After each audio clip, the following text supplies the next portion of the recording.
Western Spring Television. Ours it is.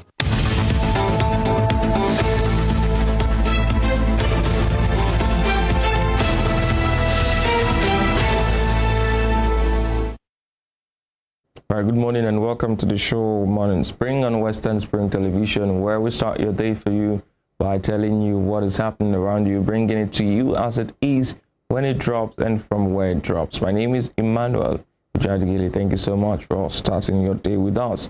Remember, you can watch us live on StarTimes channel 190 on the DTT platform. You can follow us on all our social media handles on Facebook and Instagram at Western Spring Television, and on Twitter at WSTV_NG. You can also subscribe to our YouTube channel at Western Spring Television. Welcome to the show this morning. Good morning, and thanks for joining us on the Morning Spring on Western Spring Television. I'm Temitope Ajijalaluola. Well, quite a number of things happening yesterday, coming out from different angles of the country, from the political sector, the economic sector, everywhere. It's just different stories coming out every day, every now and then we'll see what these stories are. We'll take the papers for you after this break.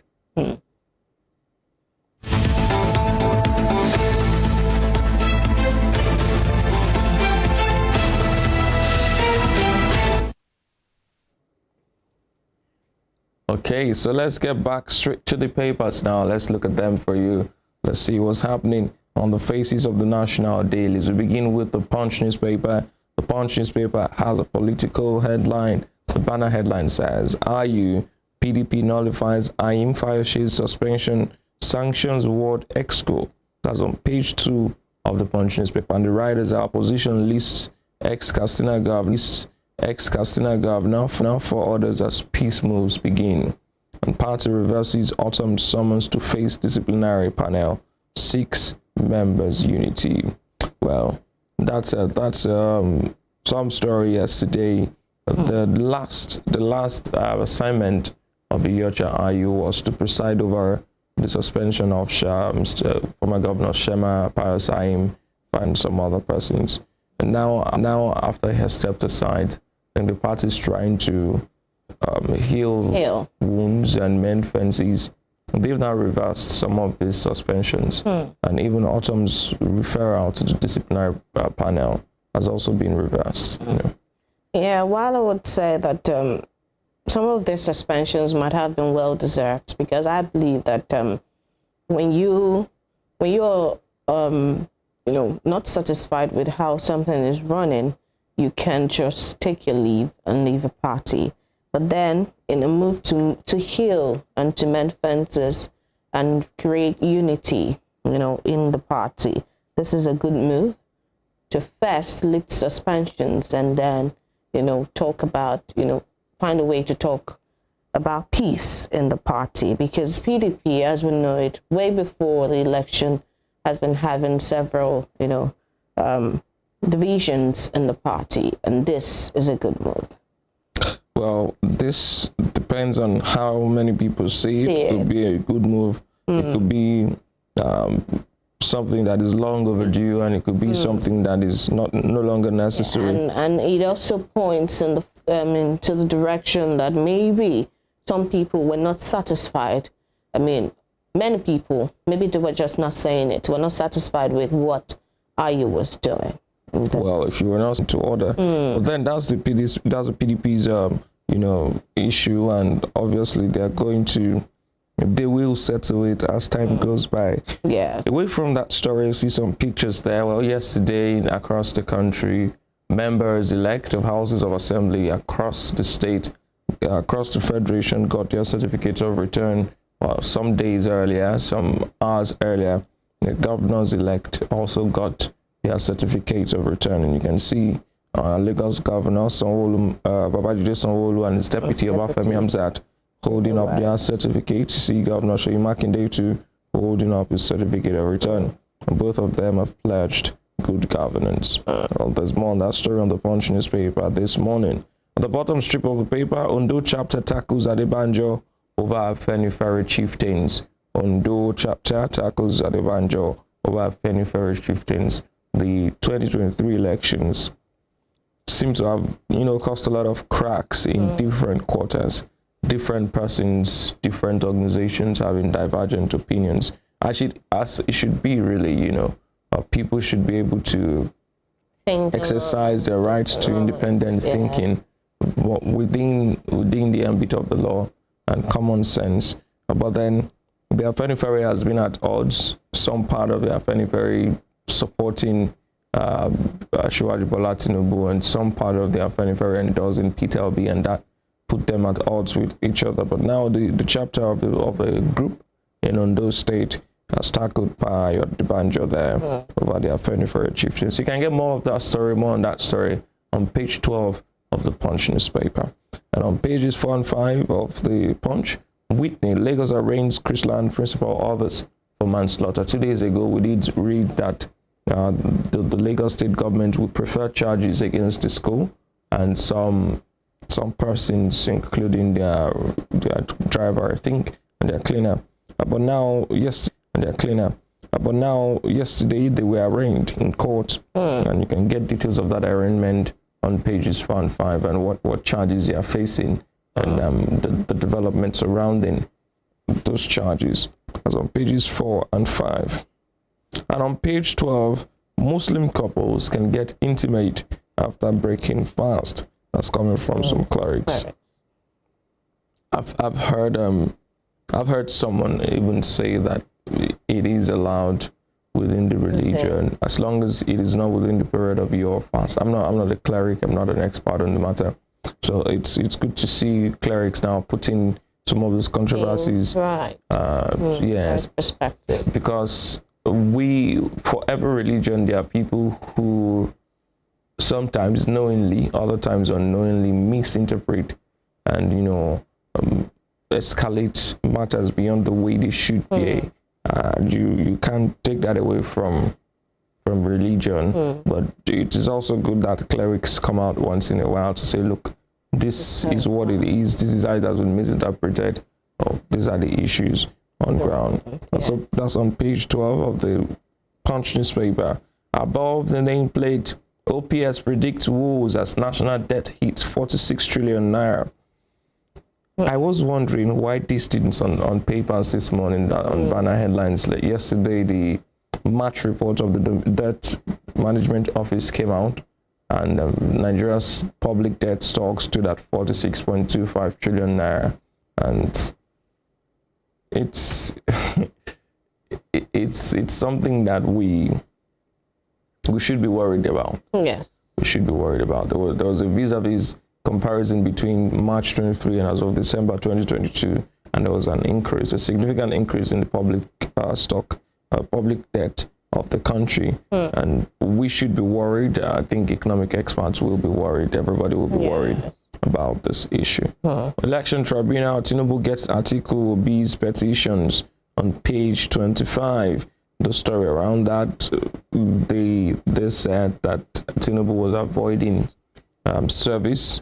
And so the courts ruled for substituted service, ruled that Tinubu should be served through his party, the APC. And Atiku and Obi have taken that route, and Tinubu has gotten the petition. So he will be preparing for defense of his case. But just before we go on the Punch newspaper, controversy surrounds Silva's alleged resignation on page 10. Controversy surrounds Silva's alleged resignation as former governor Bayelsa Dayatimi Silva, Minister of State for Petroleum Resources. Some controversies surrounding his supposed resignation. But that's that on the Punch newspaper this morning. Very quickly, moving to the Guardian newspaper. The headline says, Obedience protest in U.S. Labour Party distances itself from interim government plot. And the writers, APC kicks as U.S. approves White House park for anti-Tinubu rally. And along interim government advocates are dead rumors. Interim government advocates are dead rumors. Name, arrest those behind plot. IPAC chairman Agbakoba charged DSS. DSS alarm ploy to arrest Atiku will be before May 29, Frank alleges. Periwa, nothing wrong using legal means to stop Tinubu's inauguration. Call for interim government reasonable once SDP's Adebayo. Supreme Court dismisses Wajuba's suit seeking to disqualify Tinubu. An SPV saga, CCB invites Keyamo to substantiate allegation against Atiku. Several writers, and very interesting. APC is kicking as US approves White House Park for anti-Tinubu rally, and then others. I think we've had yesterday that the DSS, was, according to the lawyer yesterday, that the DSS should not have told that line, of raising the alarm, and then they should go ahead with what they were supposed to do. And then we can also see that CCB is inviting Keyamo to substantiate allegation against Atiku.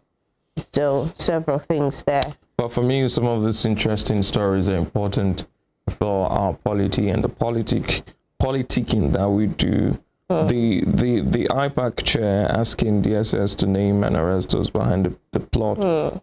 It could be in the right direction. But for me, what is more striking is the fact that the special purpose vehicle saga now, Keyamo has been asked to come substantiate his claims as allegations against Atiku. A lot of persons were expecting this to happen before the election because the APC's direction was to disqualify Atiku by virtue of some of those corruption allegations, but that didn't work. And now it's good to see that those allegations have been revisited. I think it's important that we do that once in a while. If you miss the chance to do certain things about certain people as regards their management of public funds, you should take that opportunity when next it comes. And I'm also interested. I was reading up on Wajuba's case yesterday.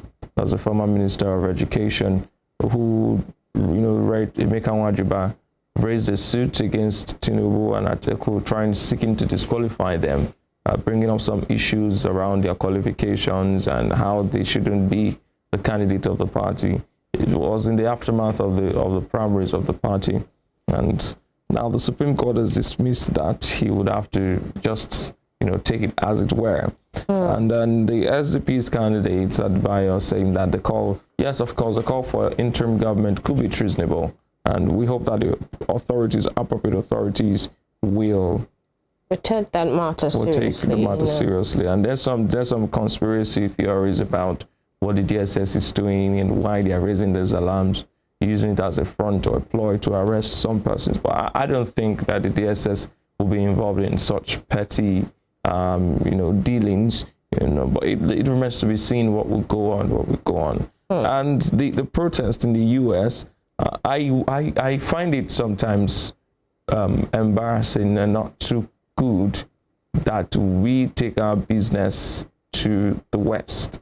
I have never seen a group of Americans protesting in the Nigerian embassy, in the American embassy here, about some Donald Trump policy or some Joe Biden policy or some things that have happened in the US. I've never seen it happen. We like to stage protests in Germany, in the US, in the UK, and oftentimes it's of no benefit because the persons you're protesting against, the things you're protesting against, are thousands of miles away from you. But it's also an exercise of people's rights and people's, democratic and constitutional rights. I saw the statement of the Labour Party saying that it is not involved in any call for an interim government, and whoever is trying to tie them to that statement, to that call, or to that plot, is just been mischievous, really.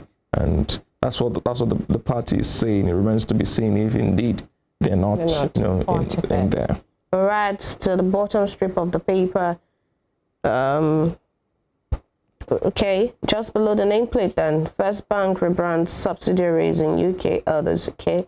Aviation workers berate Sirika, vow to resist demolition of Lagos offices. Aviation workers berate Sirika, vow to resist demolition of Lagos offices.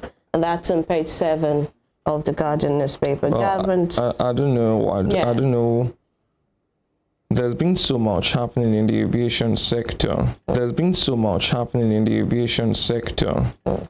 Hadi Sirika, the Minister of Aviation, seems to have come under a lot of criticism. You know, some concessions that have to do with the airports. Now the workers are saying that they are not interested in that. They don't want those things to be demolished.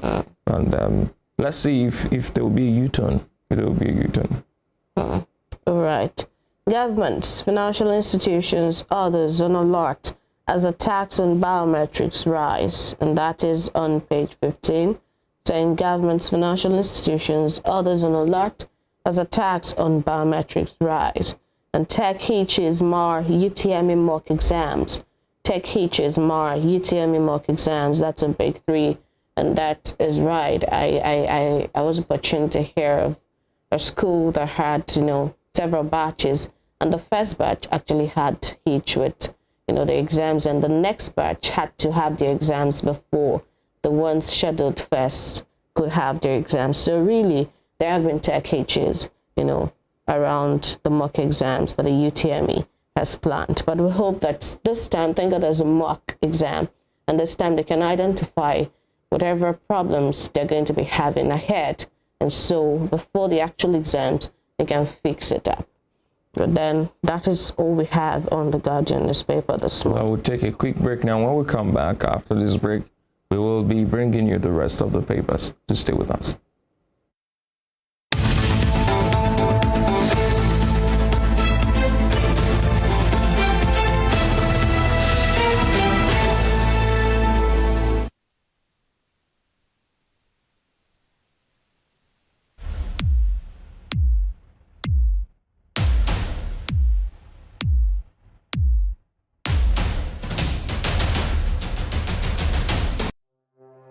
Arrested, affected, sound, found. What do we see? What do we say? Flowing from a spring. A fact A to Z. Check and confirm. Ever is pounding current events. Traveling down from the business gist to the globally arising happenings, to the sports news, to the bittersweet infos. Guided transmission, even diffusion, vast and fast, detailed facts are fled. Within seconds, nuggets of words that flew across borders are fired. Stories short and long, wrapped in bundles of words, broken and dissected as it is, except misheard. This is the news as it is.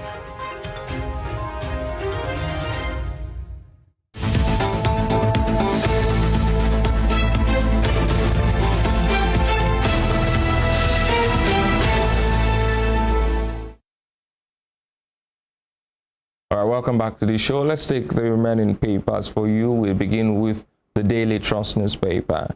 The banner headline says, Labour cautions federal government on petrol subsidy removal. Page 4. Nigerians worried over unclear palliative plan. Cost of living to rise by 200%. Expert incoming administration must make refineries rail system work. That's on page 42 of the Daily Trust newspaper. This riders are quite the important angles to the petrol subsidy removal. There's really no clear path now to the substitute or the palliative cost of living to rise by 200%. I mean, it's just going to, for some persons, they can manage it. They can't afford For that. those who are the lower rung of the ladder, it is going to be really, really difficult for them to see how they can rise over and above those things.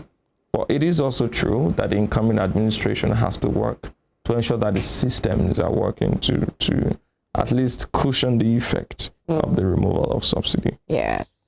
And then I think maybe the cautions that that Labour has given the federal government might be on how, maybe in installments, and how to remove the subsidy in such a way that it will not really affect Nigerians. Well, you can see a picture there of the Daily Trust, on the Daily Trust rather, of the fruits market in Azuba, Abuja, are picking up as cash circulates. That's on the front page of the Daily Trust this morning. And below that picture, Nigeria's debt rose to 46.25 trillion in 2022, coming from the Debt Management Office. And on page 26, name interim government plotters, CD details, DSS. And police grill National Assembly officials over 500 million naira misappropriation. Was on page 5. VP-elect visits IBB Abdusalami in Mina. On page 27 of the Daily Trust. And below the nameplate, PDP reverses suspension of Ayim Fayose Shema after Ayu's exit. Also, Dangote lists 300 billion naira record bonds on Nigerian exchange. And that's what you have on the face of the Daily Trust. It's the 9th day of the Ramadan fast for our Muslim brothers and sisters. And all those participating in the fast, we pray that all your prayers will be answered in this period and beyond. Multiplied. All right, on the Nation newspaper, Sergei Agbakoba, Falana, interim government unknown to law, and the writer's legal giants seek trial of plotters. The long interim government schemers daydreaming. And that's according to some legal giants. And then just above that story, Lagos government ready for above normal rainfall emergencies. That's on page 27. Says Lagos government ready for above normal rainfall emergencies. But it's good to see that the government is ready. Probably have measures put in place to cushion that effect. And then Code of Conduct Bureau begins probe of Keyamo's anti-graft petition against Atiku. Code of Conduct Bureau begins probe of Keyamo's anti-graft petition against Atiku. And it says too, just beside our story, public debts now 45 trillion naira, says DMO. China's decline to give $22 billion loan won't affect federal government. And to the bottom strip of the paper, Lagos government efforts to discredit Sanwo-Olu's victory will fail.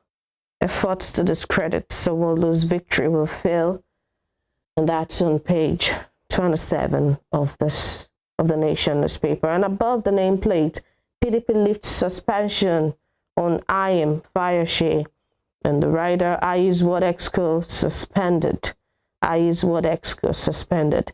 APC US condemns anti-Tinubu protest. APC US condemns anti-Tinubu protest. And that's on page 5. And okay, I think that's all we have on the Nation as well this morning. All right, those are the papers for you this morning. We'll take another break, and when we come back, the next step of the program.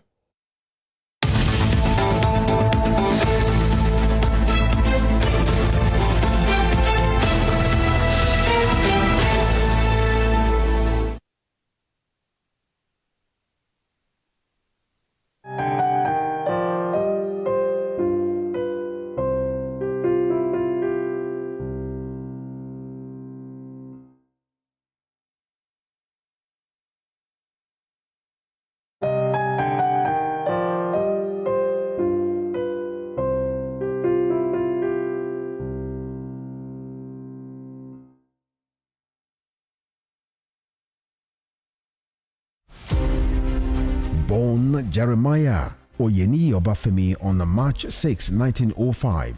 Obafemi Awolowo was a prime architect of Nigeria's independence and most consummate advocate of free education and social welfare in Africa's most populous nation. Erudite politician, thinker and philosopher, Awo was fondly addressed by associates and political colleagues, brought his unique attributes to bear on governance in the defunct Western region. He administered as leader of government business and the premier between 1955 and 1958. Obafemi Awolowo's premiership witnessed pioneering in multi-sectoral policy initiatives and execution. The Western region under his administration paraded several enviable records. First television station in Africa, first real estate in Nigeria, first high-rise building in Nigeria, first modern sports stadium in Nigeria, first agricultural settlement in Nigeria, first modern civil service secretariat in Nigeria, and first industrial estate in Nigeria. His face is on 100 Naira denomination as a mark of honor for his distinguished services to his country. Western Spring Television identifies Obafemi Awolowo as a major character in history.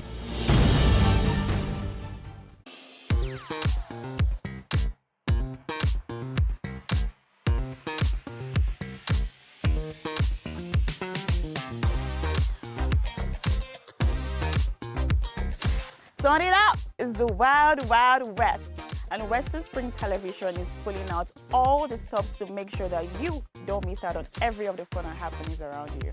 Yup, we've got you covered because your girls got all the juiciest tidbits and entertainment news from around the world.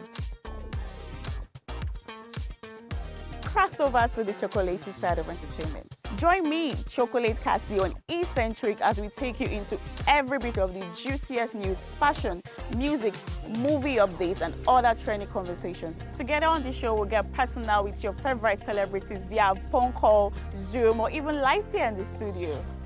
Eccentric will be shown on your TV screen on Western Spring Television, channel 190, only on StarTimes.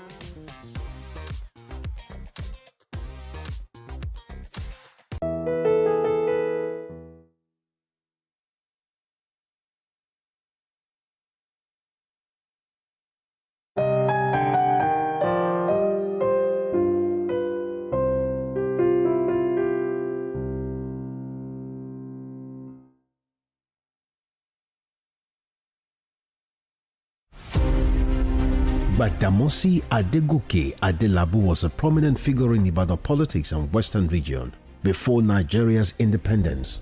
He was a key founder of the National Council of Nigeria and the Cameroons, a political party that held lofty the torch of liberty for the two West African countries. He carved a niche for himself as a wordsmith and a creative speaker. The nickname Kwenkele was a natively corrupted version of peculiar mess, his bombastic English language style often used to score proceedings at the parliament. The author of Africa in Ebullition, a handbook of freedom for Nigerian nationalists, was Nigeria's Federal Minister of Natural Resources and Social Services between 1955 and 1956. He died in an auto crash on the 25th March 1958 at the age of 42.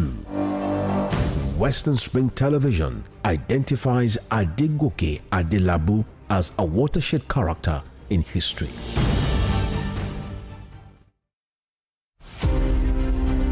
The name Adolf Hitler exudes a gale of bile from millions of people who were victims of his autocratic rule and love, from fanatical supporters of his imperial aggression. Born April 20, 1889, at a small Austrian town sandwiched between Austro-German frontier, Adolf Hitler spent most of his childhood in Linz, the capital of Upper Austria. As a very prominent stakeholder in the horrific events of conflicts in Europe, Adolf Hitler could simply go off as the sole mover of the Second World War.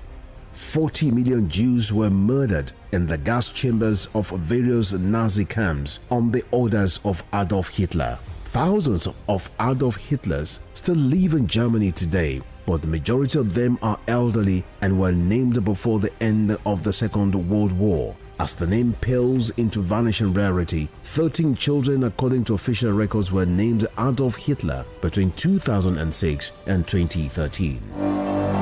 Western Spring Television identifies Adolf Hitler as a major character in history.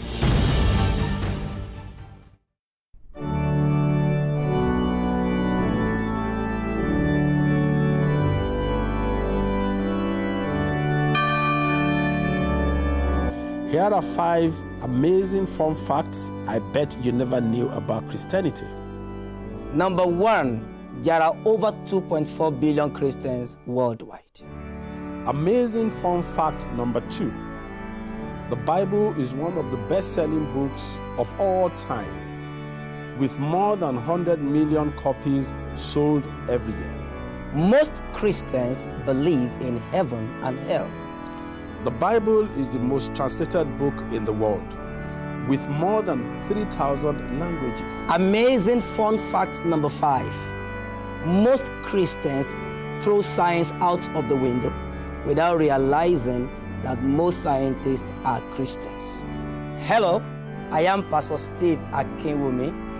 And I am Dr. Adeoye Oyewole. Join us as we highlight and discuss day-to-day issues pertaining to the day-to-day living of every Christian. Issues in Christendom shows every Sunday on Western Spring Television, channel 190, only on Star Times.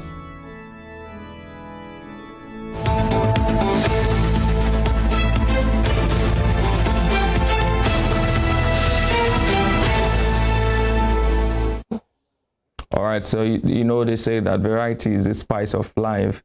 Today the program is taking another direction. But before we bring you the interview segment, we'd like to go through what has happened on social media in the last 1 week, some of the hottest topics that we've had for you. And we'll begin with one of Nigeria's government parastatals, and that's the National Drug Law Enforcement Agency, the NDLEA.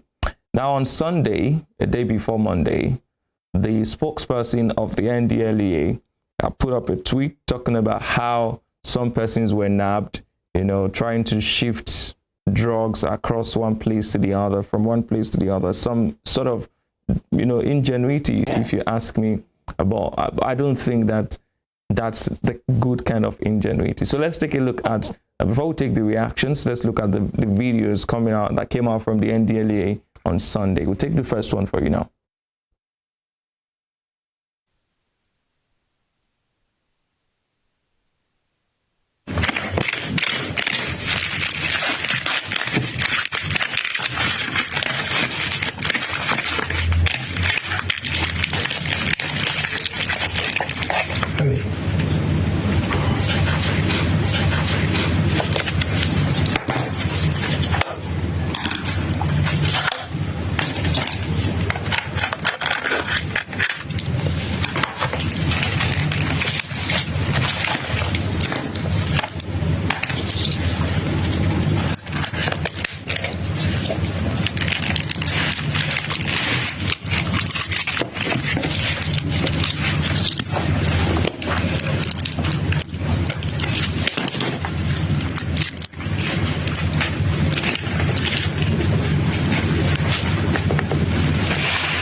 Let's take for you the second video now. You've seen the devilish, I like to use that word, devilish ingenuity from the people there. But let's look at the second video now.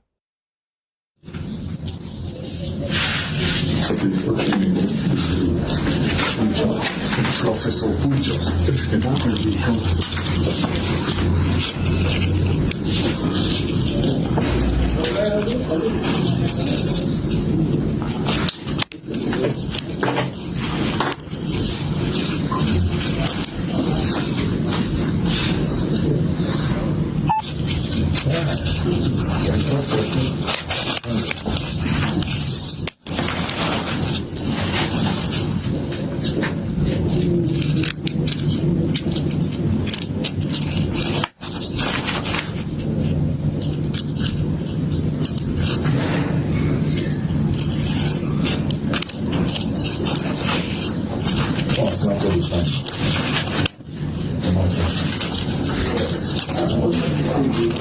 All right, so that's the second video, and I don't know. It's quite an advancement from these people. Yes, we've seen some deploying new means. New means. I keep saying that the most confusing for me were those guys who put the drugs in the tuber of yam. Yes. I've been wondering how they were able to cut open the yam, put the drugs in, and then seal it up. Seal it up and bring it up. So let's look at some of the comments that we had on that story over at the beginning of the week. We'll start with online. Wale says, nah, the imagination of these guys is on another level. This is like number 2 on my list. Number 1 was that of the guys who hid coke, as in cocaine, inside engine. A car's engine was opened, and then they they put it there. That's online. While we look at the next person, Henry John comes next. Frankly speaking, it seems to me that only at NDLEA Nigeria as organization or agencies of the government, other agencies have not given any proof of their efficiency. God bless at NDLEA Nigeria. Well, we don't know if other agencies are not giving a good account of themselves. But Olatunji Olalekan says bad eggs within Nigeria have bends that they are not ready to change from this narcotics business. But NDLEA personnel is equal to the task. My suggestion is that the federal government should upgrade their salaries to be equal to CBN staff with additional benefits. Kudos NDLEA. Well, that's left for the federal government to to decide. But it goes to show that yes, NDLEA is doing a very good job. If unlike what we're having with INEC now, if you do your job, Ada is an example. If you do your job, people would commend it to be visible. It to be visible to see. Yes. All right.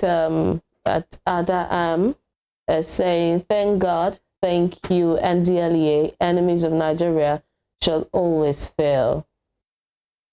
All right. The next comment is from Rotimi GA.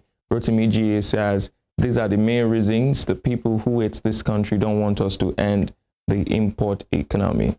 Majority of it is a cover for drug smuggling. Kudos to the NDLEA. As from Rotimi, well, kudos to the NDLEA indeed. And printing, FN Print comes next. See how people are desperate in making money in illegal ways. I will continue protecting the good image of this great nation, Nigeria. I wouldn't be amongst the spoilers. God bless the Federal Republic of Nigeria. Okay, so Ihunaya Chikama says, wow, you guys are really trying in upping your games in order to counter these criminals. Kudos. One of these days I will join you to fight them. That's from Ihunaya there. We hope that your dream comes true one day. Lance comes next. Right. Sometimes I can't understand the level of desperation of some Nigerians. They have destroyed the name of the country abroad.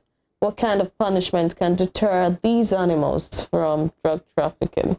Maybe capital punishment will, because the just won't stop. Bolaji Olatunde says ingenious, still none as good as the ones that stops the merchandising tubers of yams.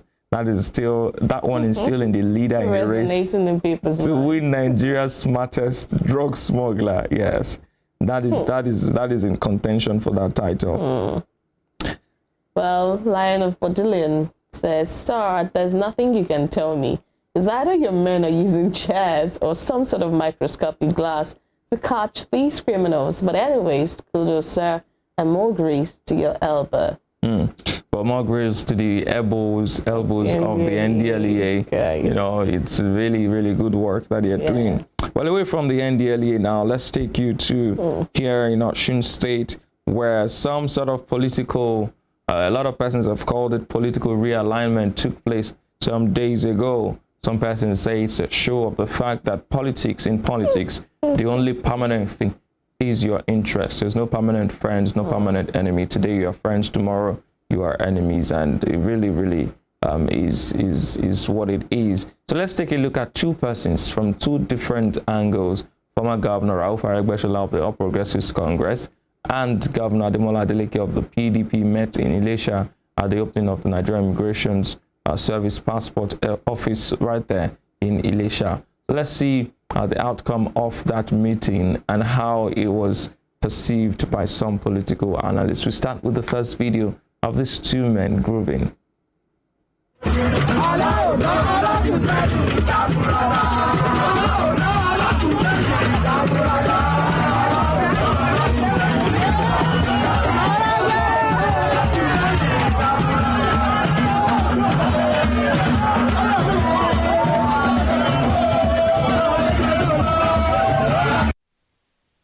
Okay, so that's the first one. You could see Governor Ademola Adeleke getting into the groove, you know, going on the dance floor and all of that. Let's see how he himself and Aregbesola took to the dance floor together.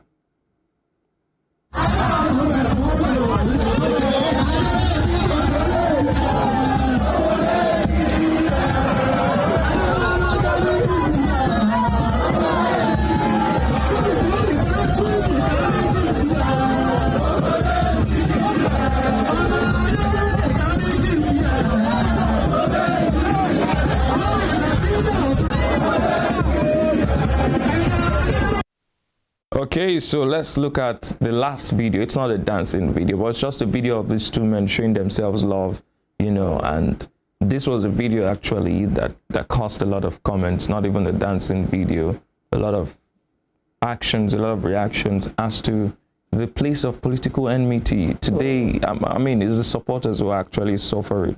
You're fighting over these people, and they don't even see themselves as enemies. They're friends. They're outside of the politics. When they take off that political garb, they're friends. So let's check out this last video. Thank you. Cameraman, can you step back a bit, please? Cameraman, step aside, please. We want to start this program. Security men, can you help us go back please?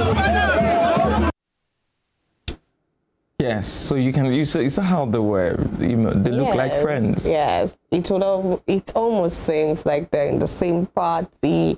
You know, I've been working together all the years. Yes, and it's really those people fighting in the streets. I mean, we shouldn't having banters on social media and all of that. Well, two things. One other thing was striking for me in that video: the fact that cameramen were being told to leave. You know, in Nigerian events, two things must happen. People must be told to leave the stage. If you don't have anything on this stage, please leave. Second thing is the fact that there must be a car blocking another car. Before the program ends, you hear an announcement. If you are the owner of this car, registration number 05, come and move your car. I don't know why it is like that. I think it speaks to the fact that we are not very organized as a people. If you have to remind people not to be on a podium when they originally have no business being there, and also the people too. Why are you climbing the podium when you have no business there? I think we always have that issue because this is those campaigns or outside of campaigns, those public events are some of the places where you meet these people and you're in close proximity with them.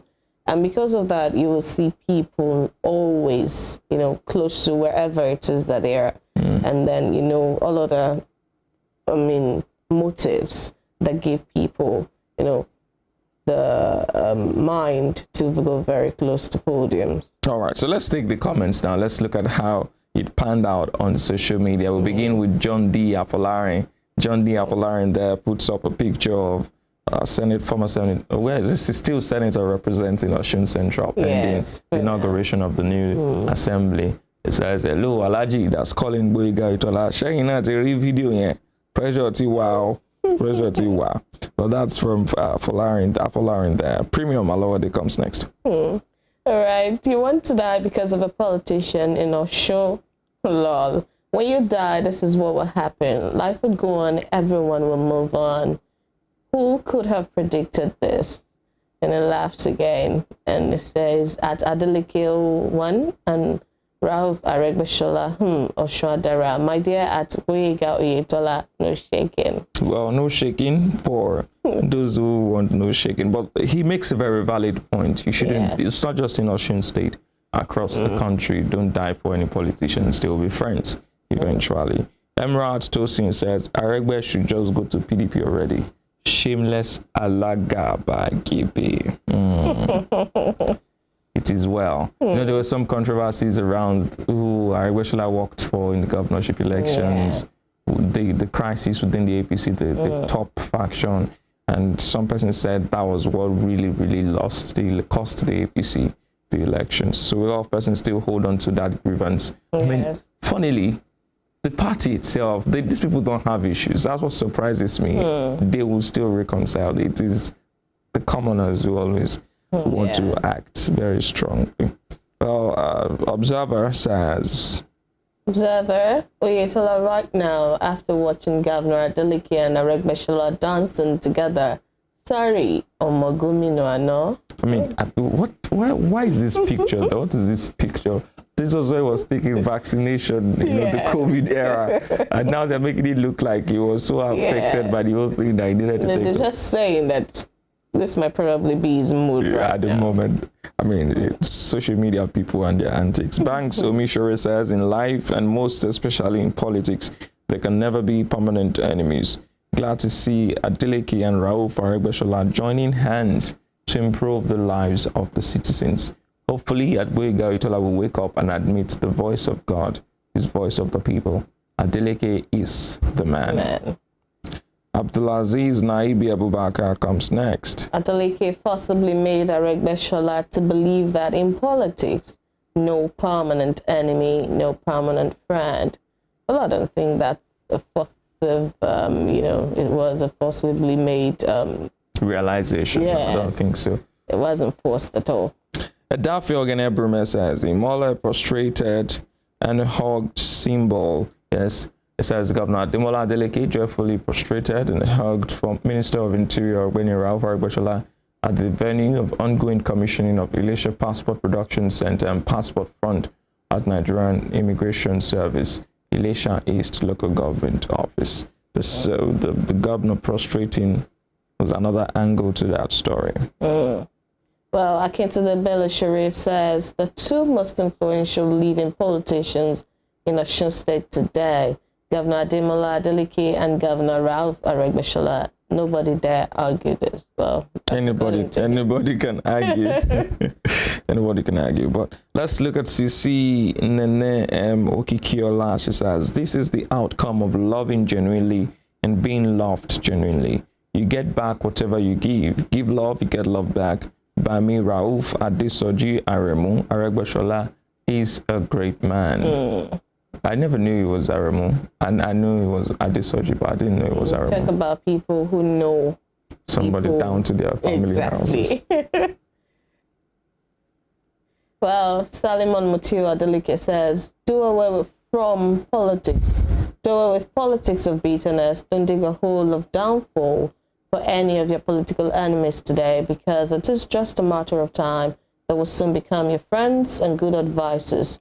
Senator Nuruddin Jackson Ademola Adeleke welcomes former Governor Ralph Aregbesola back to the state. Big lesson to learn by APC data boys. Big lesson really to learn, not just by whatever party, but by everyone. You shouldn't go all the way to harm each other, fight each other. As the people who snatched ballot boxes, the people who get shot, because of these persons. And then in 2 months' time, you see the leader of Party A at the wedding of Party B, and you begin to wonder, did I not just fight for these people and all that? So you shouldn't do that. You shouldn't get to that point where you fight all of the for them. Now, away from politics and politicking and security, let's go to the entertainment industry. You must have heard that Habib Okikiola, popularly known as Portable, has been in trouble with the police. In fact, there's an ultimatum for him to turn himself into the police. But let's see why that happened. Let's take the lead of that story for you. As reported by the Punch newspaper now, Portable blows out as police allegedly invade office. Nigerian singer Habib Okikiola, popularly known as Portable, has caused a stir online over the alleged invasion of his bar by policemen. Let's take the other one for you now. And why they stormed his office. Well, in the viral video trending online, Portable did an Instagram live to show what happened in his bar. In the viral video, Portable was heard saying, "Why are you here? Why am I seeing you are under arrest? Why you tell superstar and say you are under arrest in my office?" In the video, a voice can be heard saying there's complaint petition against you. Now, Portable stands accused of having assaulted someone, one of his one of his boys, and he released a video that incriminated himself yesterday. I couldn't get that video, but I saw it, where he was talking about the fact that, yes, the boy is my boy. If you are learning work, your apprentice, or guy will beat apprentice, I beat the boy. And I'm like, you've just put yourself in trouble, acknowledging the fact that you did assault someone who was working with you. That's an abuse of authority. So let's take the video of what transpired in that office. We must warn you that there's some strong language here. Get yourself prepared. You don't let him have Fini. You are under arrest. Why the Fini you are under arrest? Why? You the dead superstar say you are under arrest in my office? No, you are telling me you are under arrest or what? Why? Did I know you? Okay, oh yeah, why? Under arrest. That's complaint against you. Oh yeah, who? There's a petition. Petition against me. That's why you come and scatter my bar. That's why you come and scatter my bar. Get the petition against me. Who started your back? You now, you come and everybody's running up and down. Even me. Cover me. Look on him, Adisano. I will masquerade. Why are you here? Petition from you. And then you come in and I'll come to your office. All the manager will come. I have manager. I have promoter, yes. Are you giving us order now? No, don't tell me. Don't just kill myself up. Oh yeah, what did I do? What's in that competition? Was Portable really arguing with officers? Yes, interestingly, they ended up leaving his office. They didn't arrest him. They left, and I was beginning to wonder. If there is a petition, if you have an arrest warrant, and you go to arrest someone, does that person have the right to tell you to leave the office? I mean, exactly. That could be seen as evading arrest, and you could use that to arrest us. But he made some very strong statements, that he belongs to this place, this party, and they are the ones who own Nigeria. You can arrest him. He's a liability. He wanted to say that he's an asset to the government. He said he's a liability to the government. That's why you have the title of the story as liability, because he referred to himself. He probably thought liability means something that someone owns. Say, I'm a liability to the government, cannot arrest me, and all of that, all those things. But then, I don't know, you cannot tell. That's why the policeman was asking, are you giving us an order now? We're here to give you the order, arrest you, but it seems like you're the one trying to arrest us. But then let's look at the comments that we have on that story for you. Let's see how Nigerians reacted to that. We begin with Peter Obi's comment says, I'm not sure say this guy know what mean liability. And at the top says, it's truly a federal government's liability, because if he knew what that word meant, he probably would not have used it on himself. Sure. Well, Akogun of Remoland says, the greatest regret about this artist is the day he found fame. Gosh, fame should not come to some people at all. And Oyinda Mola, so he should have surrendered to illegal arrest and police brutality? So the fame should have come to you instead, yeah? That's in response to Akogun of Remoland. Well, I don't know about fame, but if those police officers were saying there's a petition, you're invited to come to the station. I think their choice of words was also the problem. Maybe they shouldn't have said that he was under arrest. They should have just said, there is a petition against you. Please come with us to the office to talk about it. But we've seen so much of Nigerian movies that everything is arrest. Update Boy says, there's a petition against me and you tell me I'm under arrest. See Portable will not say no go school. See waiting, ask police. Testimony says, as in, I'm impressed. He asked for ID card, asked for the petition, asked why they did not invite him instead of telling him he's under arrest. He's a nuisance, but this is not nuisance with sense. Well, I like the fact that he was actually also conscious of his right. Yes. Well, Spaceship says, where's your ID card? What's on the warrant? What exactly is my offense? The policeman can answer a single question. If Portable agree, make I know what's in Kosam. Yes, the Portable would know. Would not agree. Even if it wasn't the wrong, it would not have. I mean, he did. I saw that video yesterday. I covered my face. I was like, no, you don't do this. This is you admitting to a crime. You put the video everywhere. Now, yes, we now know that this is why they wanted to arrest you. You have acknowledged the fact that you beat up someone. Amanda Lee says, Portable Naim una one wine, Limao, Arak by anybody. Forget saying he like to the power like that. Jesus. Forget saying him like to the power. He like the shout. His vocals matches his energy. No go follow him, talk say empty barrel makes the loudest noise. Portable noise, no empty. Try him, you go see him when. This is really funny. Yes. Prime AI comes next. All right, I began with liability. I work for APC. We have a petition against you. I have my manager. I mean, he said that. Yeah, I have a manager. I have a promoter. Yes. So you could invite those ones.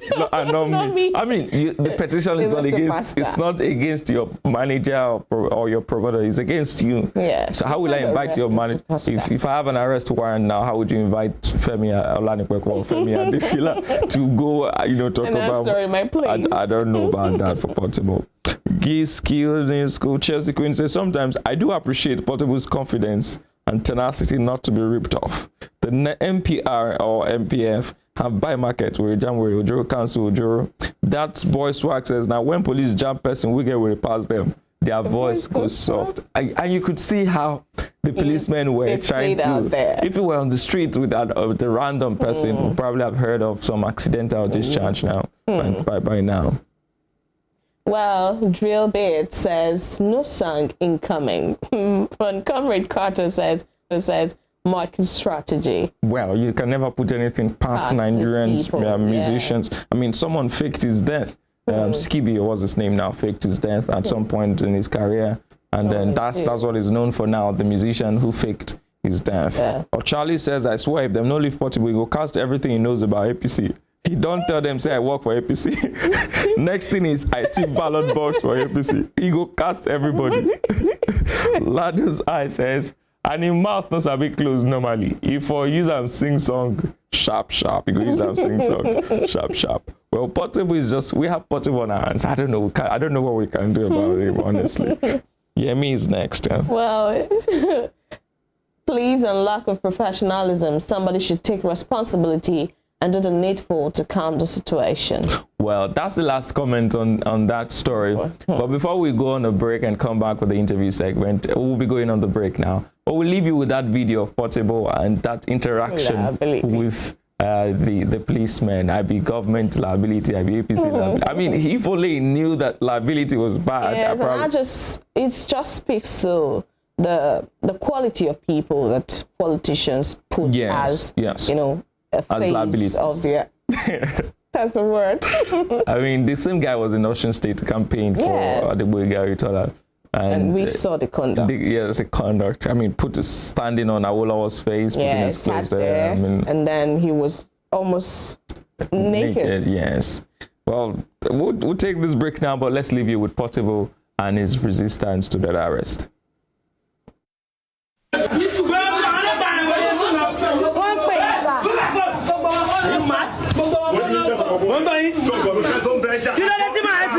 You are under arrest. Why the finish you are under arrest? Why? You the dead superstar say you are under arrest in my office? No, you are telling me you are under arrest or what? Why? Did I know you? Okay, oh yeah, why? Under arrest. That's complaint against you. Oh yeah, who? You don't hear the customer me. There's a petition. Petition against me. That's why you come and scatter my bar. That's why you come and scatter my bar. Get the petition against me. Who scatter your bar? You now. You come and everybody's running up and down. Even me. Over there, me lock on him. I will masquerade. Oh yeah, kill everybody. Why are you here? Petition from you. And then you come in and I'll come to your office. All my manager will come. I have manager.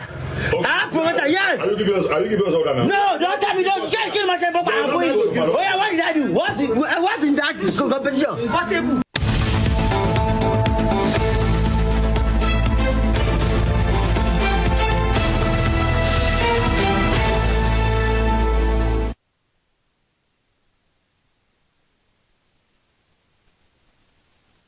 Is a culture on its own. It has its own language, its own people, with their own way of life.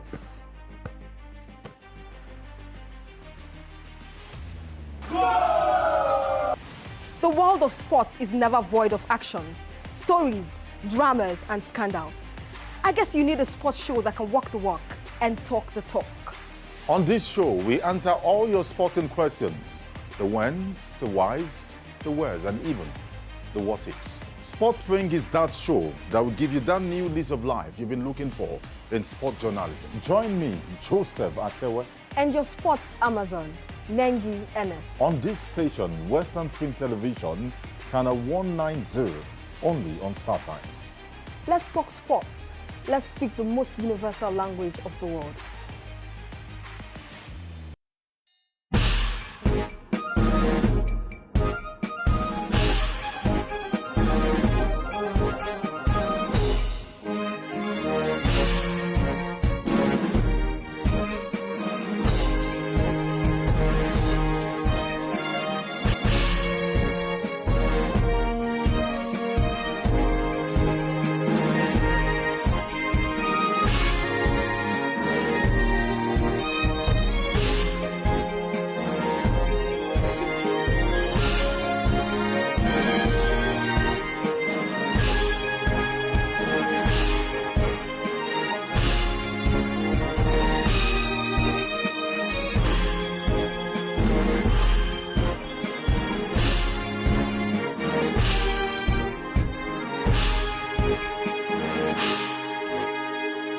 Western Spring Television. Ours it is. ọ̀pọ̀lọpọ̀ nǹkan ló ń kojú àwọn ará àdúgbò àwọn ará àwùjọ tí ohun ò dẹ̀ dókè ọ̀pọ̀lọpọ̀ ìnira ọ̀pọ̀lọpọ̀ ìyà làwọn èèyàn ń kojú rẹ̀ ní àdúgbò ojú ọ̀nà tó kù díẹ̀ káàtó iná ọba tó mẹ́ẹ̀ tó ń ṣe ṣége. The 1914 Amalgamation Treaty is synonymous to the birth of Nigeria. Frederick Lugard, a British Army captain and an outlaw who struck gold in Africa, became the instrument used by destiny to make it happen. The amalgamation of Nigeria was designed for economic reasons by the colonial administration to offset Northern Protectorate budget deficit by Southern Protectorate surplus returns. The amalgamation had ad initio created imbalance in the economic political structure of Nigeria and was responsible for the persistent hiccups and the efforts to forge a united country till today. Nigeria's amalgamation was labeled as the mistake of 1914 by native northern conservatives who neither wanted it nor contributed anything significant to its sustenance. Western Spring Television identifies with Amalgamation Treaty of 1914 as a watershed event in history.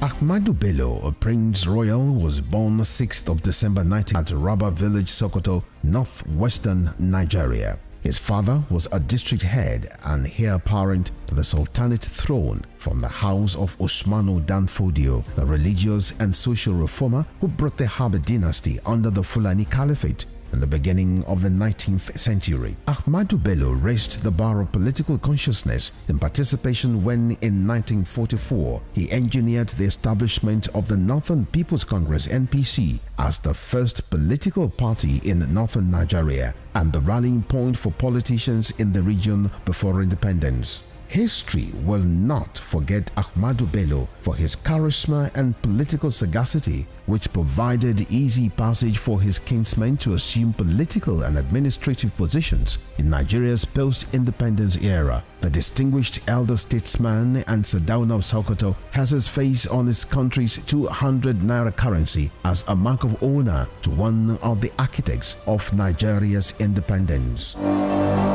Western Spring Television identifies Ahmadu Bello as a watershed character in history.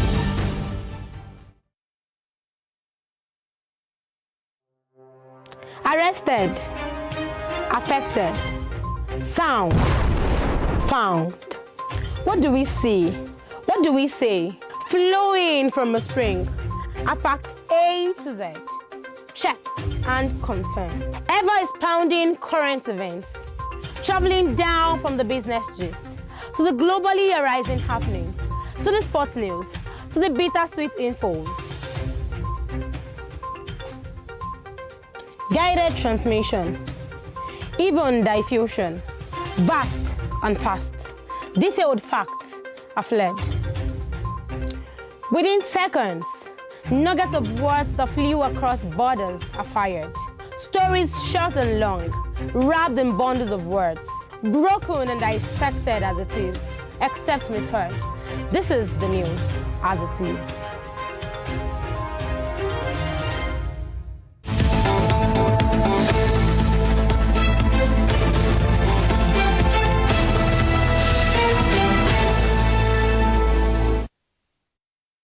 All right, welcome back to the show. We're taking you through a recap of what happened in the course of the week. Some very interesting stories there. But this morning we're looking at a different angle. One is from one of those issues. We'll take again very quickly that video of a counter of the singer Habiba Okikiola with the police and look at some of the circumstances surrounding that could warrant an arrest of an individual. Let's take that video again for you.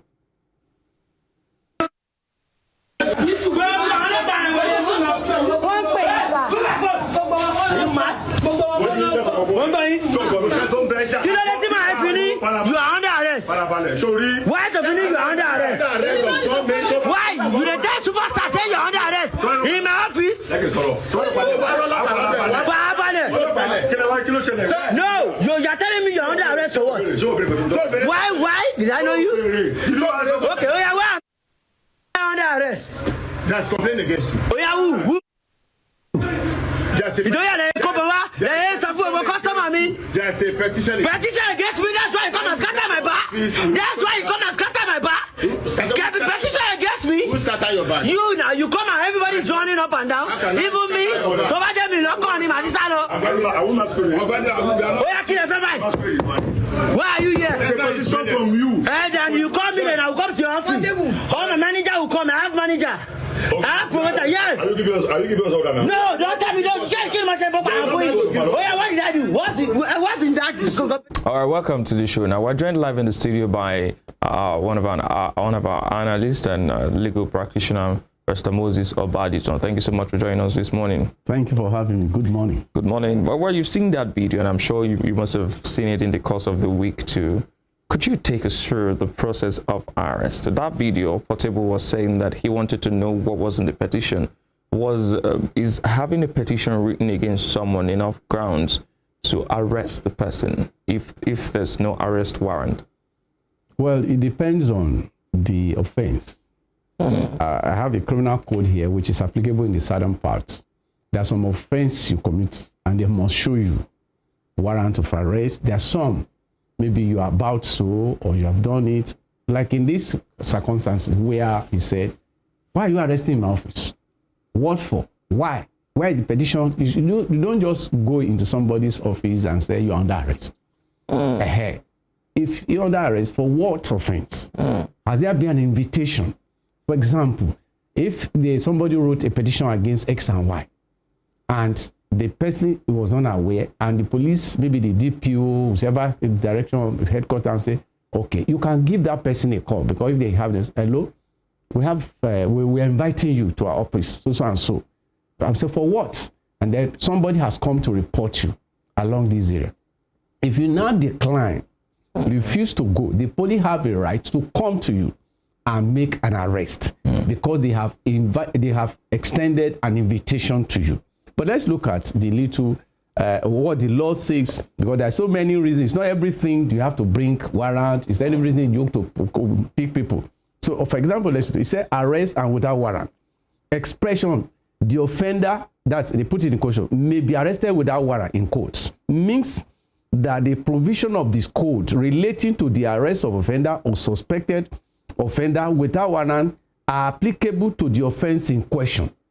Offense in question depend on that offense, either generally or subject to such condition, if any, at the time, place, or circumstances as to the person authorized to make the arrest as specified by the particular case. So it's not general.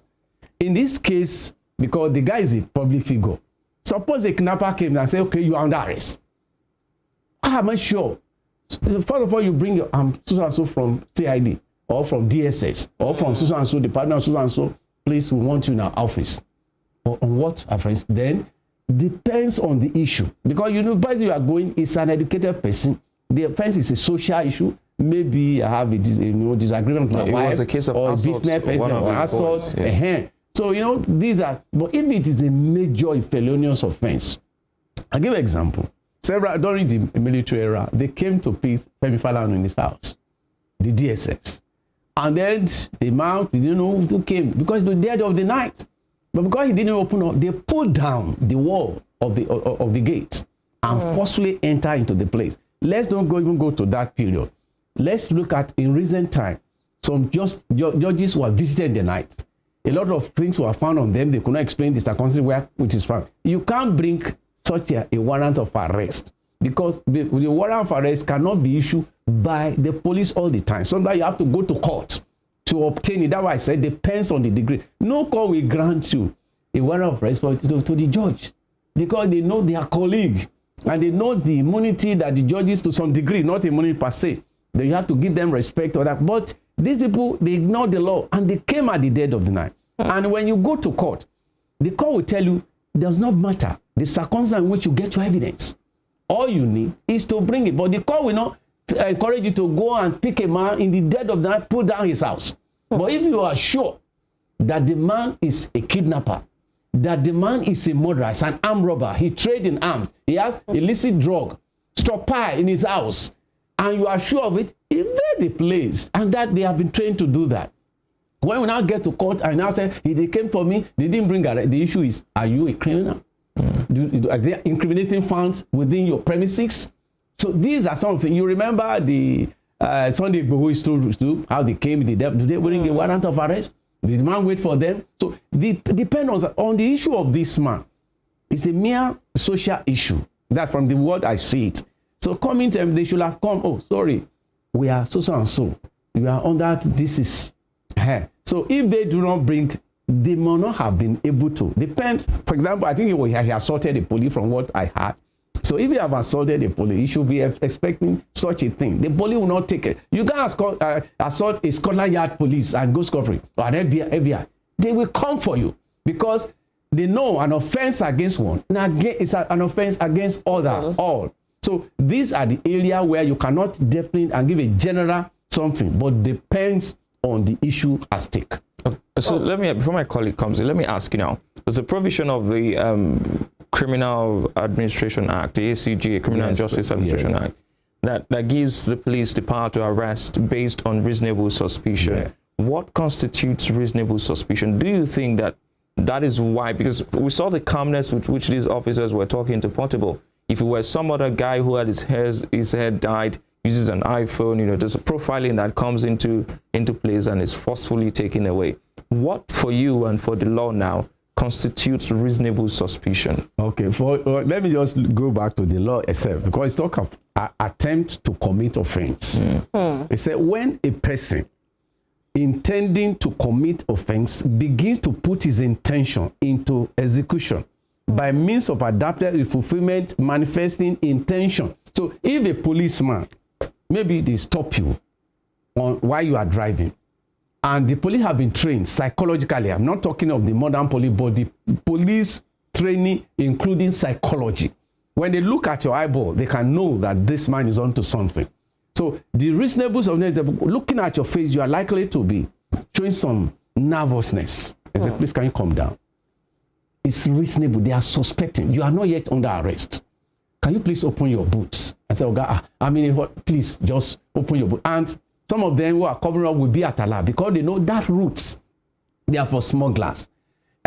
So many things at the dead of the night.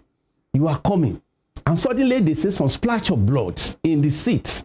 That's reasonable suspicion. They're likely this man must have done something somewhere. Or maybe the front of the car dented and some splashes of some things looking like blood are there. That reasonable suspicion. If you are coming and then your mode of dressing and the hour in which you are coming, if you are coming from a social party, they will know. If you are coming from operations and suspectly and they have looking at you up there, or they pick some smell from you, like if you have been to that country, they don't even they'll just put something in your nostril and they'll be able to pick this man is drunk. They'll just give you where to report to. But in our own client here, oh God, don't talk to me like that. You are giving them impression that they are dealing with somebody who's actually drunk or is under intoxication. So then let's look at the thing they meet in your vehicle. On arriving here in Nigeria, or maybe you are traveling from city to city, and then suddenly they saw a female's wigs, they saw shoe, but the lady is not there. That's reasonable. So, Lisa, can you explain? Because there's something within them telling them you must have disposed of somebody or somebody or somewhere you have stolen. If you cannot explain, it belongs to your wife or that kind of thing. So many things. Or maybe they met a baby crying. The mother is not there. Or they saw a cellophane bag contain some parts of human.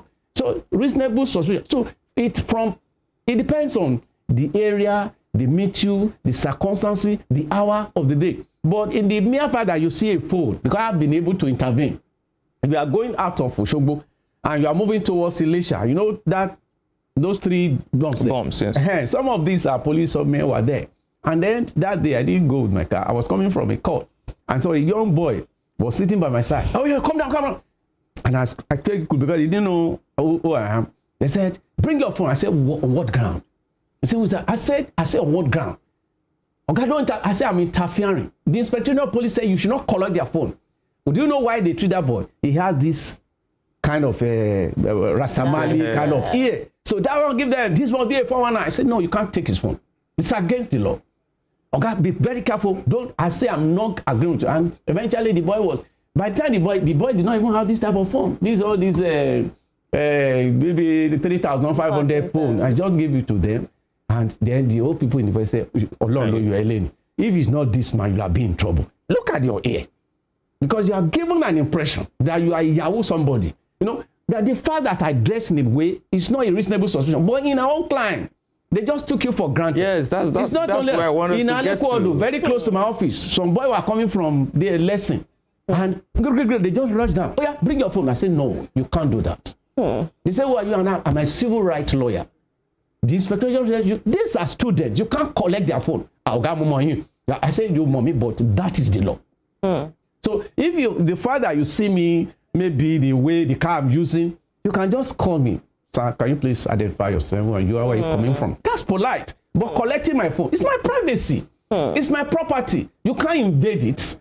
So, but because in Nigeria, like fella would say, everybody they fear himself. My father did for house, my mother did for house. So because that fear, they put it on your, give them your phone, and then they invade your phone. So those are not supposed to be so. It's improper. Or maybe they just say, they normally hear music in your apartments, and they know you to some level, and then somebody else came here, sir, want to search your house for what? Yeah, you ask the question, where is the warrant of arrest? So you can see the difference between the man who has already beaten a policeman, but between you just enjoying your life, and somebody say, you can go and put fear in him. Search my house for what? Where is the warrant of arrest? On what ground? So you have a right. If you have a lawyer, hello, my lawyer, I've been privileged to intervene, and I quickly rushed down to the place. So what's the problem? Here, even in the day, and the man was working with the media, because there was a petition against him, but he didn't know those people invaded his office, so he locked up. So when I said, I'm so and so, I said, okay, they that brought their warrant. They're from zone 11. And I did this month, there's a petition with, I said, no problem, we'll join you now. And then they move and they will follow them up. So these are the reason why you need a lawyer. So it's not every time that you are in trouble that you need to trust somebody in case of incasity. All right, let's address some of the conducts of this law enforcement agents. You know, we've cited different examples of force. I mean, is it under the ambits of the law now, within the ambits of the law, is it right to forcibly enter someone's house, either you pull down their fences or their burglaries or break down their doors just to, make an arrest or, gain, entrance to them, to their house? Fundamentally, it's against the rule of law. Either the person is even, let's say, somebody who has committed a felonious offense. When you mean felonious offense, maybe you are trying to take over government. So when you go through all this here, it's not proper. However, because of the nature of our country, because people have been abused over and over, we thought the wrong is right. So people just one of those things. So if you, in the process of invasion, and you came, let's look at that Sunday Igboho. They invaded his house. His property was destroyed. Animals were killed. And the man went to court. He sued them. And the law said they should pay you some billions. So if they take the law enforcement agency invaded and destroy your property in the process of whatever it is, even assuming that you have case to answer, that destruction is not part of the game. So you have a right to sue them and claim damages. But because here they say, some people even talk to you. Don't do that. You will increase your problem. Let them know next time they should go about civil. Do you know one thing with due respect to police? They assume because we are passed through the military era that they are also military. No, they are civil. The police are civil. They are not military. So if they are coming, they must be civil in their process, in their procedure. And that's why during the NSAS, a lot of things happen and people ask, the government are now paying damages for the year they have created, the year in which they have destroyed lives and property. Sometimes even when they meet you on the road, they say, I will just waste it. Yes, that statement bothers me. That kind of thing. And I told them, I said, it's a civil matter. You want to check the particular of my vehicle, you want to waste my life? On what ground? Sometimes, you don't know, they don't know who they are discussing. Waste my life because you just stop me? Okay, no. You are a civil person. So, but because of the military era, everybody is militarized, and we thought that is normal. That's not normal. So you have a right, even if you can record that language, you can sue them for attempt murder. Yes, nobody have a right. Constitutionally, the only person that can kill you is when the court has ruled. You also have opportunity to even go to court of appeal to Supreme Court before the execution. There was Bello versus the state in Oyo State. Bello was arrested for armed robbery. And why the first court said they should kill him, the case was still at the court of appeal when they asked that the man should be executed. And they sued the Oyo State. They paid damages to the family. So no one have a right over the life of another person. But in case maybe police is pursuing an offender or a suspect, you don't suspect. You demobilize. That's what the law says. You shoot him so that to make an arrest. And that's why you don't run from the police. Wait, explain yourself. Because in the process of running, the dead cannot explain. They will say he's a dead man. The father is a robber doesn't mean he should be killed. He's still a suspect. So until the court rule otherwise, you are still innocent. The innocence is there. It's in Nigerian Constitution, Section 43. So no one should be tried as if it's their animal. So even sometimes when you even go in and you look and said, oh, this man, I was involved in a case about a year ago. The man, what was his offense? He used to be a herbalist to armed robber. And by the time they picked those armed robbers, they said, it's this man that normally... And then the man was put in chain and tied to the window. Oh, that's a word.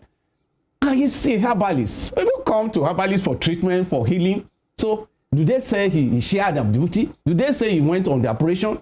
So you understand that. So these are areas in which the law enforcement agent, and the higher the police grow in there, the more civil they become. But at this sergeant level downward, because they carry gun. Yes. If you look at the society outside I was here, going to come to that. Very good. Is it the use of the language now, the name, the Nigeria Police Force? That force, some persons have said that the use of force may not, even at the point in time, they even told them to drop the word force. The Nigerian police. That's the way. So the force is dropped. Look, even go outside within Africa. You hardly see police carrying gun.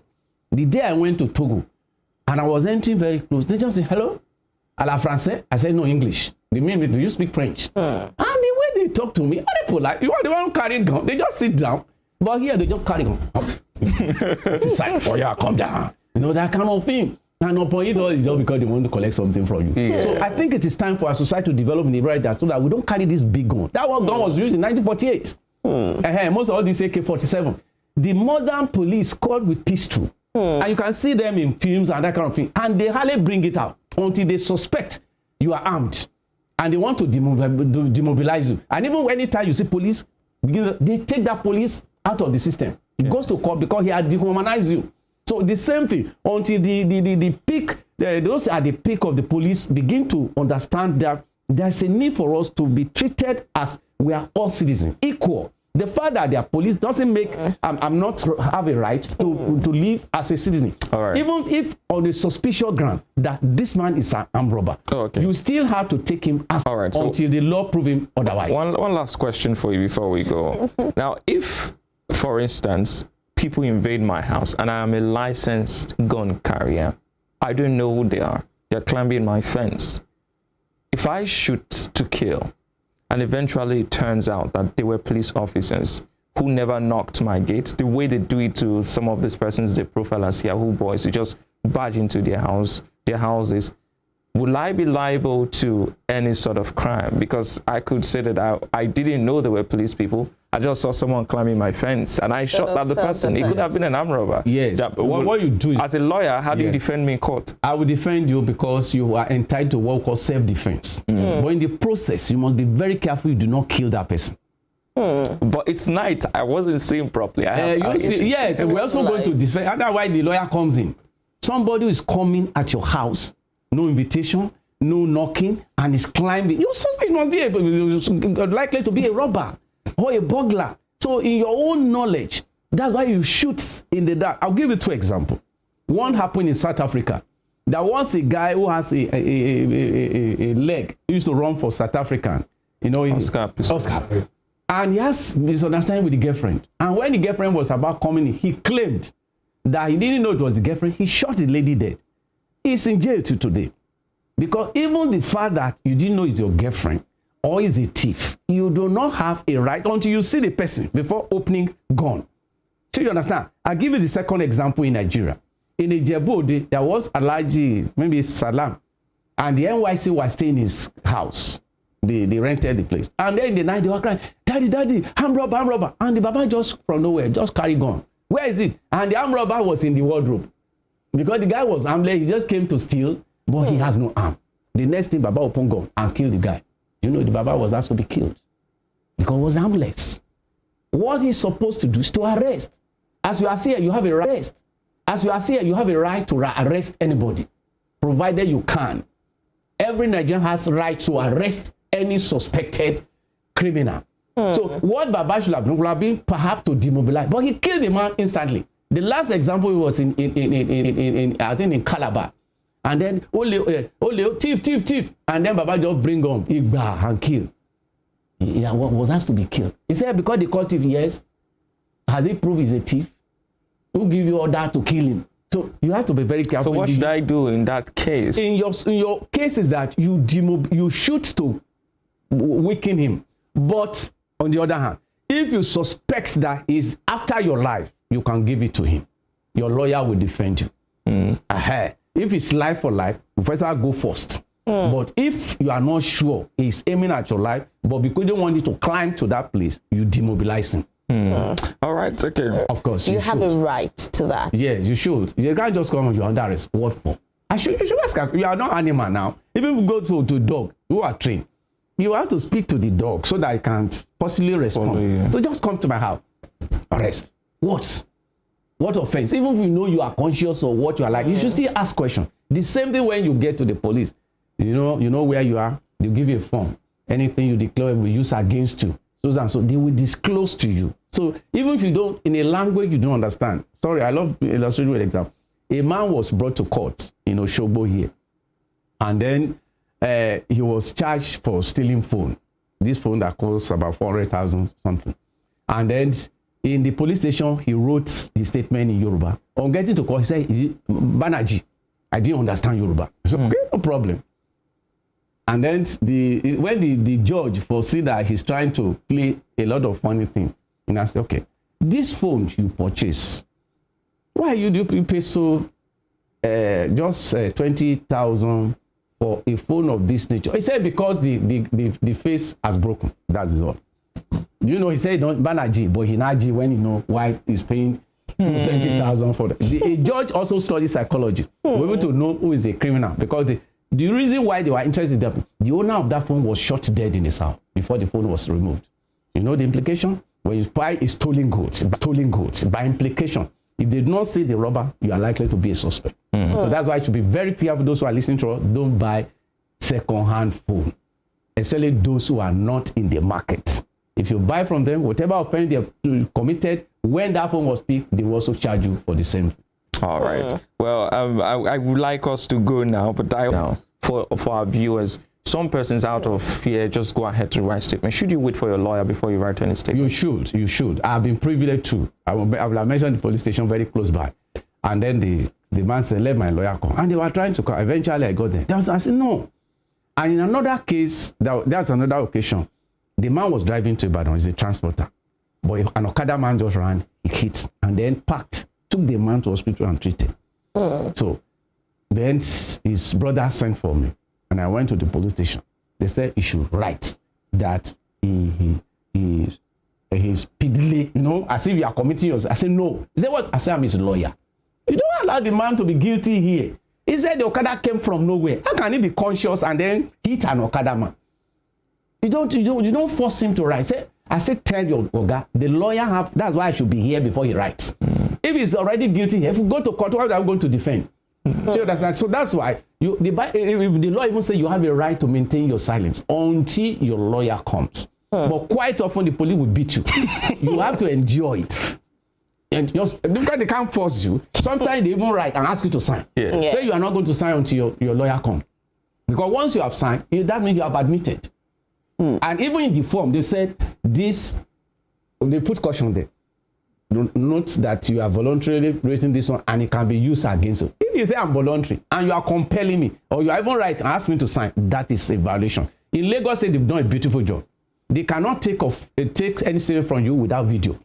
So that it will be showing that nobody coerces you, force you to admit what you already put in paper. All right. So and I think other states should imitate Lagos State. Okay, so that's why we leave the show before you commit, no, don't commit any crime, but before you commit yourself to any statement in the police station, do well to invite your lawyer. Also make sure that whatever your self-defense protocol is, it is within the ambit of the law. Well, we've had Barrister Moses Obadito on the show with us, giving us some insight into how the police works in Nigeria and how some of these issues. So thank you so much, Barrister Moses, for enlightening us. All right, so that's where we leave the show. I'll be back to tell you about what's happening in the country, in Lagos, in Nigeria, and of course, we'll be taking a visit to Tanzania. Do stay with us. Thank you very much for joining us today. I'm Temitope Ajijola Oluwala.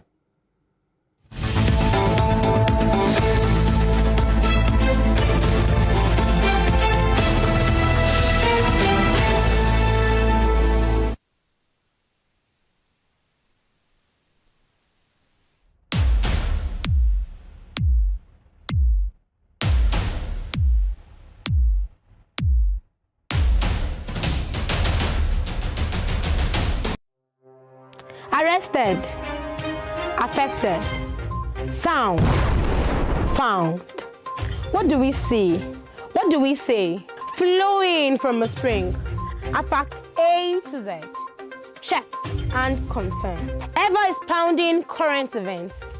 Traveling down from the business gist to the globally arising happenings, to the sports news, to the bittersweet infos.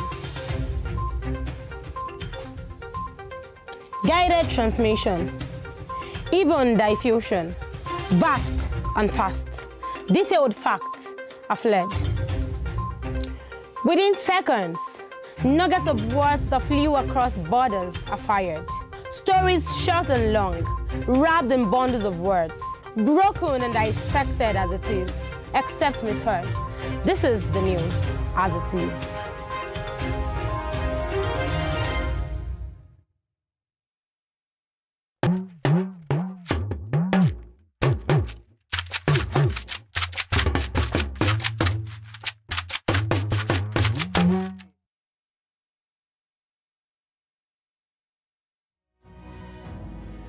According to the words of Michael Forbes, one who never asks questions either knows everything or nothing. Watch me as I ask the questions you think no one wants to answer. Even questions it appears no one has got the gut to ask. My name is Femi Adefila and I've got the gut. Let's ask the pertinent questions and watch as we get answers.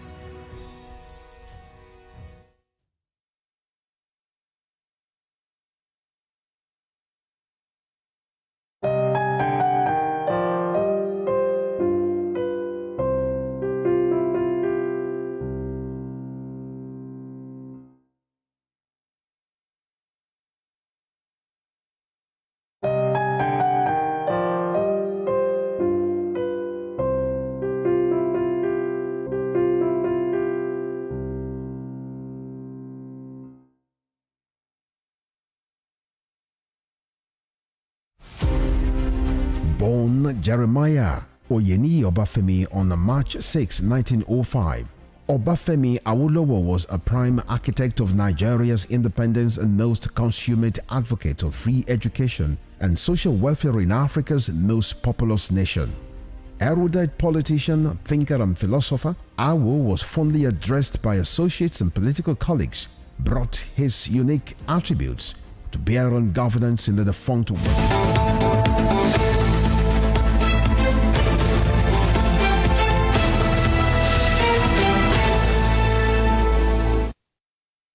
Good morning once again and welcome to Spring Trends on Morning Spring on Western Spring Television. Emmanuel Ujadigele is my name, E.M. Ujadigele on Twitter, Emmanuel Ujadigele on Facebook and Instagram.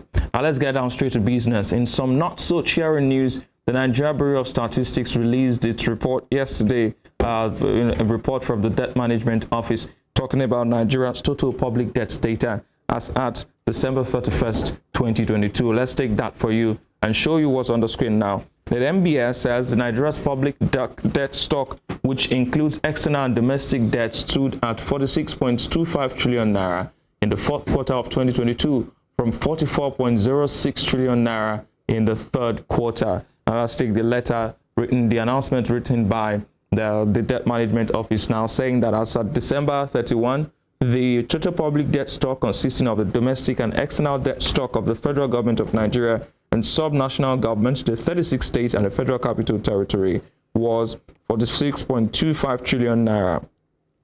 The comparative figure for December 31st, 2021 is 39.56 trillion naira. So between December 2021 and December 2022, Nigeria's debt stock jumped from 39 trillion naira to 46 trillion naira. You can do the maths and see how that amounted to. Now, among the reasons for the increase in the total debt stock were new borrowings by the federal government and sub-national government, primarily to fund budget deficits and execute project. You can see some of the other details there. Well, now let's go to social media. When Channels TV broke the news yesterday, let's see the reactions to that.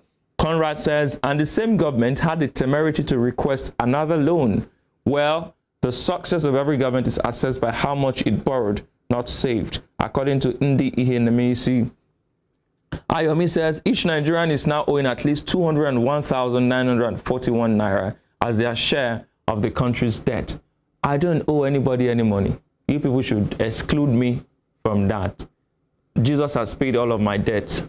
I owe nobody anything. AI Ken says, highest debt plus highest IGR equals to highest unemployment rate plus multi-dimensional poverty. Why is our own type of economics different? Justy J says, they still want to borrow more. Limao, thank God they didn't succeed. Let the incoming president block the leakages, please. Let nobody fight corruption again, because this present government didn't meet up with the fight.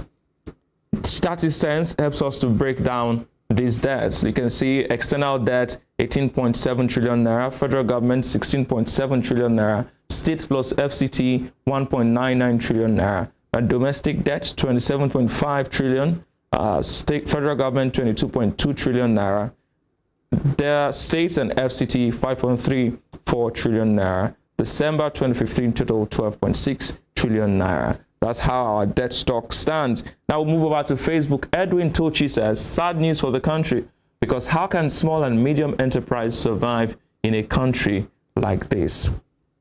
Good question. Uche DK Ukara says, it's very unfortunate that this kind of amount of money have been borrowed in 8 years. Still no steady power supply, no standard hospital, no quality education, no quality road. We've been governed by death brains.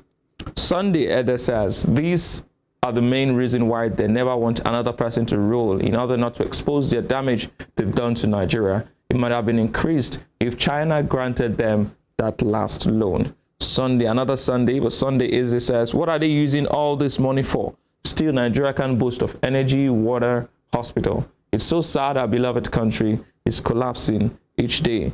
More discounts, Kingsley says, with the resources Nigeria has, it will take only a thorough, selfless, educated, and youthful president to make this country great. Remove all these old, selfish politicians from government and introduce new, vibrant ones to rescue this nation. Well, that's our story for you on Nigeria's debt stock rising from 44 trillion naira to 46 trillion naira. Now let's move over to Lagos. For some days now, there have been protests in Lagos. This time, it's not political protests. It's simply commercial drivers saying that they're tired of paying 13,000 naira daily as their levy. But yesterday, there was another angle to that protest, as you can see on your screen now. Some pictures coming out from Lagos. Apart from the protest, you can see that these guys, the police, were alleged to have shot yesterday at the protesters. But let's take that video now before we show you pictures of the canisters that were shot by the police.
if you pay 13,000 naira daily as levy as a commercial driver in Lagos, what exactly do you make per day, and how much do you take home at the end of the week? So let's see what happened yesterday in Lagos. Let's take the pictures now, the tweet for you. You can see the picture of a spent cartridge there. Police allegedly shot at the protesters yesterday. Let's take a look at the other photos and see some of you can see the cartridges that were retrieved from the scene of the protest by commercial drivers. And that's a long-range shell there that was shot, allegedly, by officers of the police. And a Good Samaritan, Obinkem, put up a tweet saying, "Police open fire on Yoruba drivers protesting 13,000 naira daily Agbero levy in Lagos. Policemen attached to the Alagbado police command have reportedly shot at drivers protesting illegal increment of taxes by the Agberos." I wonder why Agberos are collecting taxes in the first place. Well, let's look at the reaction to that story. We start with the watcher for President Peter Obi says, "So in 3 days,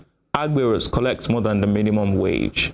That's 13,000 times 3, it's 39,000 naira, if I'm not mistaken. Ashake Ciro Worry says, "You just want to keep discrediting Governor Jide Sanwo-Olu's effort in Lagos. The man is doing well for Lagos. The drivers should comply and pay their dues, even if it takes them not taking a penny home at the end of the day. At least Lagos is working. Kudos to MC." I want to believe that this is a sarcastic comment. Athero says, "And if the levy stands, it will certainly lead to fair increment, which will reflect on all other aspects, goods and services." That's very true. Daddy Fernandez says, "You can see that it's only during election that we have this tribal card. You are Nigerian after the election." Bukola Rita says, "The protest against Agbero in Lagos amuses me. To think that during the election, there was a candidate that promised to take Agberos off the street. Naijasha." St. Chimeze Kingsley says, "BRT fare is back to 100%. Lagos commercial drivers protest the high rate of extortion by Agberos, leaving passengers stranded. Sadly, it's just the beginning." Praetor says, "Oluomo boys now arrange checkpoints for trucks to collect levies. That doesn't in any way make the life of the same boys better. This is the Lagos they wanted." Spot Up says, "It is finally settling in. Who are next in line to protest against the extortion in the mega city?" And Kicksway said, "The Association of Bus, Okada and Keke needs to be seriously looked into from the federal to state to local." Lotachuku Elixir quoted that scenario with a Turkish proverb. She says, "The forest was shrinking, but the trees kept voting for the axe. For the axe was clever and convinced the trees that because his handle was made of wood, he was one of them." That's a very loaded proverb there, talking about the people, how those drivers themselves behaved during the election, and now they're turning their own, they're feeling the heat, and it's their time to protest against that. Now from Nigeria, we move over to Tanzania, where something that has never happened before in most African countries happened there. Now, let me tell you what happened. In case you don't know, the president of Tanzania is a woman. Samia Suluhu is a woman. Now, they were to have a national carrier, a cargo plane, Air Tanzania cargo plane, and the price for that plane was $37 million. But in Tanzania, a report revealed an overpayment of the new Tanzania cargo plane. The plane was priced at $37 million. However, $86 million invoice was submitted for payment. President Samia Suluhu has ordered everyone who was involved to resign. That is how they fight corruption. Hello, Nigeria. Tanzania says hi. Now let's go to the comments. Let's just go straight to the comments and see what people have had to say about what happened in Tanzania. We begin with Fani Jabulani says, "I can tell you 99 different scenarios that will play out in Nigeria. I can also give you about 150 scenarios that will play out." Guy Man says, "My dear president, we set up a panel of 5-man committee to look into the matter and report back in 10 days. Buhari, you see your mates?" Good question. Agree Queen says, "Because of small $86 million invoice, in one country like that, one singular person would take the whole money and refuse to buy the cargo plane and nothing will happen." I think we all know that country. Ngwe Nzuve says, "In Tanzania, once a public official is found guilty of graft, the state seizes all his or her assets, properties and monies in account and gives them an acre of land to start a new life. Remember, you can't sell the land it belongs to the government. I think that's a very good punishment. So you start from zero, you start from nothing and start to rebuild your life. DJ Rick says Tanzania is on an upward trajectory, eliminating corruption and reducing government expenses. Kenya, on the other hand, is on a downward trajectory, bloating recurring expenses, thereby reducing money for development that will spur the economy. Makandi says, I'm so jealous of Tanzania right now. Suluhu Samia is the kind of president Kenyans have been praying for. Meanwhile, in Kenya, our God-fearing president has created unconstitutional positions to reward election losers and looters who support him. And Samba Michael says, such a decision can never happen in Uganda. Those who inflate just get promotions. I think this is all over the place in Africa. El Toro says, no, you fight corruption by ensuring the crooks go to jail. Resignation isn't enough. It simply tells the next thieves that they will get off easily. But I think when they resign, of course, they will be probed. Due process is key, according to Ibrahim Manzil. How about they step aside? The matter is quickly investigated, and those culpable face the wrath of the law. It can be long and frustrating, but it's a sustainable and fair method, as long as there is the will to fight corruption at the top. Jeff Not Bezos says, in Uganda, $2.2 million worth of iron sheets that were supposed to go to an uncivilized area, Karamoja, was shared by ministers. $2.2 million is money mismanaged and lost on a normal day, and they will be promoted soon for their patriotism. That's what happens in Uganda. That's what happens, as you can see, citizens of other countries, other African countries saying that's what happens in their country. Well, we hope that other African countries will emulate the Tanzanian president, Suluhu Samia, and do the right thing to fight corruption, have the political will, have the strength, the tenacity, and sincerity of purpose to fight corruption. My name is Emmanuel Ujadigile. Thank God it's Friday. I'll see you again on Monday. In the meantime, I'll take you back to Lagos and leave you with those commercial drivers who are protesting 13,000 naira daily levies. I mean, it's quite something to protest about. If how much do you make daily that you have to pay 13,000? Do well to stay on the safe side of the law, and I'll see you next week. Bye-bye.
Don't